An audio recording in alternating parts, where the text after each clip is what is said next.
Last week we talked about this video that went out. It's Hebrew in 3D or something like that. And this gentleman is fully on board and convinced that Paleo Hebrew holds, the secret meanings of the scriptures, something that Rob and I strongly object to.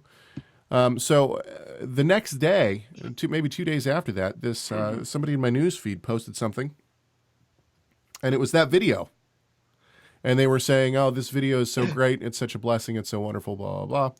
And I tried to just gently say, well, I think that this is actually foolishness. I don't think that it's, I think this is nonsense.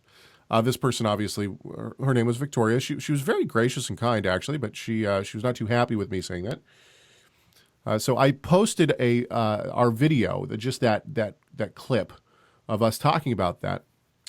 In the message part, so that she could, because she asked me, what was wrong with it, blah, blah, blah. So she wrote back and she said this. She said, okay, I unfortunately could not finish watching the video.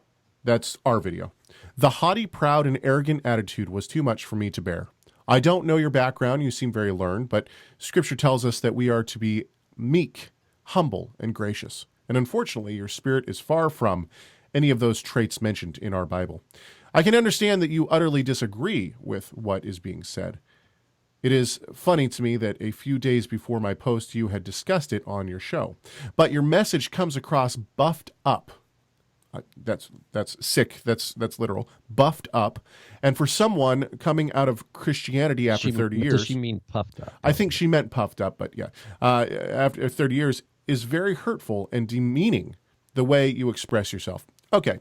I understand that this could certainly be the way that it comes across. I think that actually what was coming across that she was picking up in that video is actually frustration.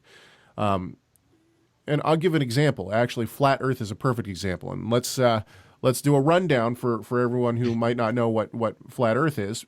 So flat Earth is the moronic idea by some that the Earth is not a globe, that it's actually a pancake. And that the stars and the planets and everything are actually much closer to us, and that the reason that they believe this is actually because of some of the places in the Bible where it says things like they will come from the four corners of the earth.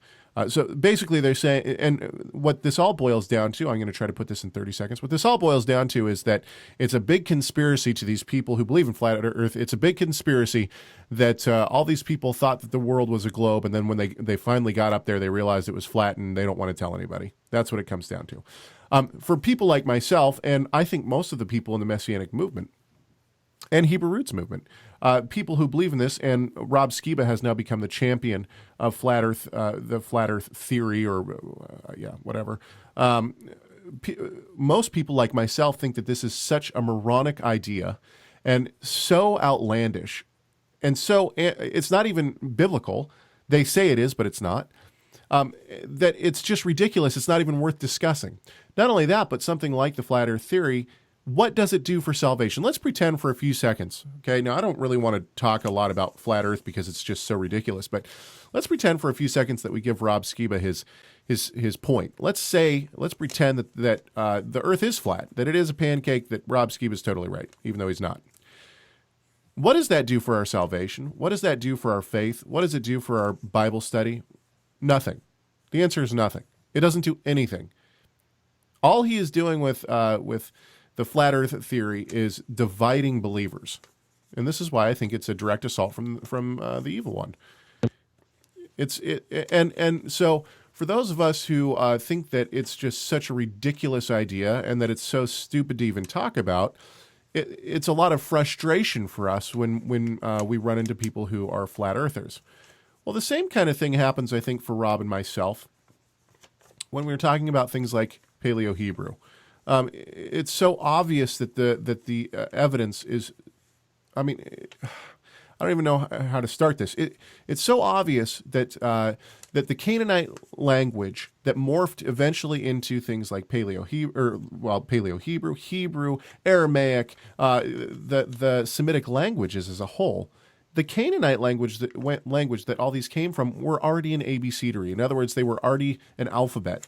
At that point, they were still not a pictographic language as far back as we can see. We have to discern between. Are we? Is this our new topic now? I mean, because, but the language issue is we have to discern that from script. Language and script are two separate things.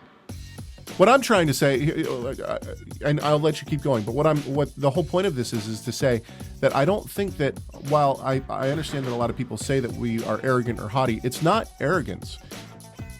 It's that people unwillingly, a lot of the time, are leading other people to falsehood because they haven't done their work.